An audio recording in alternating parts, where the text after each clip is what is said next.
വ്യക്തിപരമായിട്ട് ഞാൻ കുറച്ച് സ്വതന്ത്ര ചിന്താഗതി പിന്തുടരുന്ന ആളാണ്.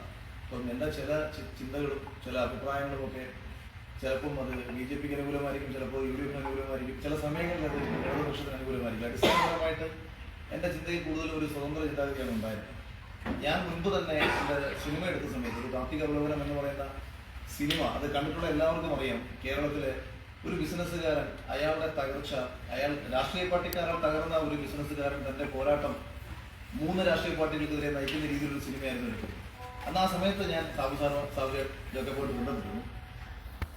അതായത് 2020 എന്ന് പറയുന്ന ഒരു പൊളിറ്റിക്കൽ പ്രസ്ഥാനം എന്ത് ആശയമാണോ, എന്ത് ഡെവലപ്മെന്റ്സ് ആണോ ഈ നാട്ടിൽ കൊണ്ടുവരാൻ ആഗ്രഹിച്ചത്, ഇത് മനസ്സിൽ തന്നെ സൂക്ഷിച്ചുകൊണ്ടിരുന്ന ഒരാളാണ് ഞാൻ മുൻപേ. പക്ഷേ എറണാകുളം ജില്ലയ്ക്ക് അപ്പുറത്തേക്ക് 2020യുടെ ഒരു വലിയ വ്യാപനമൊന്നും ഉണ്ടായിരുന്നില്ല. ഉണ്ടായിരുന്നുണ്ടെങ്കിൽ ഒരു പക്ഷേ എത്രയോ നാളുകൾക്ക് മുമ്പ് തന്നെ ഇതുപോലൊരു പത്രസമ്മേളനം ഉണ്ടായതെന്നാണ് ഞാൻ വിശ്വസിക്കുന്നത്. എപ്പോഴും ഭരണം മാറണമെന്നുള്ള ഒരാഗ്രഹം പങ്കുവയ്ക്കുന്ന പ്രതിപക്ഷ നിലയ്ക്ക് കരുത്ത് വരണം ആഗ്രഹിക്കുന്ന ഒരാളായതുകൊണ്ട് തന്നെ പലപ്പോഴായിട്ട് എൻ്റെ പ്രതികരണങ്ങളിൽ പലതും UDF അനുകൂലമായിട്ടുണ്ടായിരുന്നു.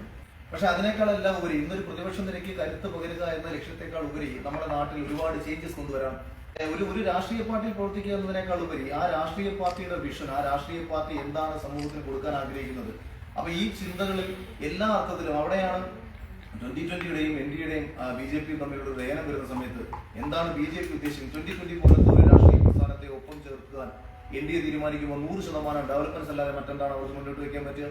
അങ്ങനെ നാടിന്റെ ഡെവലപ്മെന്റ്സിന് വേണ്ടിയിട്ട്, നമ്മുടെ വരുംകാല തലമുറയുടെ മാറ്റങ്ങൾക്ക് വേണ്ടിയിട്ട് ഇപ്പോൾ ഇന്ന് ഈ കാലഘട്ടം ഇങ്ങനെ മാറിക്കൊണ്ടിരിക്കുകയാണ്. നമ്മളിന്നും 80ലും 90ലും കാര്യങ്ങളെ കുറിച്ച് സംസാരിച്ചിട്ട് കാര്യമില്ല. എന്താണ് 2030 സംഭവിക്കാൻ പോകുന്നത്, എന്താണ് 2035ലും 40ലും നമ്മുടെ തലമുറയ്ക്ക് ഉണ്ടാകേണ്ട അറിവുകൾ എന്തൊക്കെയാണ്, അവർക്ക് ഏത് മേഖലയിലാണ് സർവൈവ് ചെയ്യാൻ പറ്റുക. അപ്പൊ ഇതൊക്കെ കൊടുക്കാൻ കഴിയണമെങ്കിൽ വിഷണറി ആയിട്ടുള്ള, ദീർഘവീക്ഷണമുള്ള, കുറച്ചുകൂടെ മലയാളത്തിൽ പറഞ്ഞാൽ ക്രാന്തദാർശനികമായ ചിന്തകൾ പങ്കുവയ്ക്കാൻ ശേഷിയുള്ള നേതാക്കന്മാർ വരണം.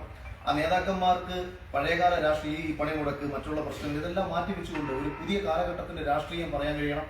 അങ്ങനെ ഒരു പുതിയ കാലഘട്ടത്തിന്റെ രാഷ്ട്രീയം എത്രയോ നാളുകൾക്ക് മുമ്പേ പറയുകയും പ്രവർത്തിക്കുകയും ചെയ്തിട്ടുള്ള ഒരു പ്രസ്ഥാനമാണ് 2020 എന്നതും. അത് കിഴക്കമ്പലത്ത് വന്ന് നോക്കിക്കഴിഞ്ഞാൽ ഇന്ന് രാവിലെ മുതൽ ഞാൻ 2020 ചേരുന്നു എന്ന വാർത്തകളും മറ്റും വന്ന സമയത്ത് ഒരുപാട് പേർ എന്നെ പല സ്ഥലത്തുനിന്ന് വിളിച്ചു, ചേട്ടാ ഗംഭീര തീരുമാനമാണ്, ഞങ്ങൾ കിഴക്കമ്പലത്ത് വന്നിട്ടുണ്ട്, അല്ലെങ്കിൽ ഞങ്ങൾ പല വീഡിയോസും കണ്ടിട്ടുണ്ട്. അപ്പം ഒരാൾ പറയുകയും പറഞ്ഞത് പ്രവർത്തിക്കുകയും ചെയ്ത് കാണിക്കുകയാണ് ചെയ്തത്. അല്ലാതെ എല്ലാവർക്കും പറയാൻ എളുപ്പമാണ്, പക്ഷെ അത് പ്രവർത്തിച്ച് കാണിക്കുകയാണ് പ്രയാസം. ഇത് നമ്മളിവിടെ നോക്കിക്കഴിഞ്ഞാൽ കിഴക്കമ്പലത്ത് തന്നെ അതിന്റെ ഏറ്റവും മഹത്തായിട്ടുള്ള ഒരു മിനിയേച്ചർ വേർഷൻ, ഭാവിയിലെ കേരളം എന്താകണം എന്നുള്ള ഒരു മിനിയേച്ചർ വേർഷനാണ് കിഴക്കമ്പലത്ത് 2020 കാണിച്ചത്. അപ്പം സാബു ജേക്കബിന്റെ വിഷനും 2020യുടെ കാഴ്ചപ്പാടും ഈ രീതിയിൽ വരുമ്പോൾ എന്നെ കണക്ക് ചിന്തിക്കുന്ന ഒരാൾക്ക് ഏറ്റവും മികച്ച രീതിയിൽ പ്രവർത്തിക്കാനും ചേരാനും ഇതല്ലാതെ മറ്റൊരു രാഷ്ട്രീയ ആശയം നിലവിൽ കേരളത്തിലില്ല.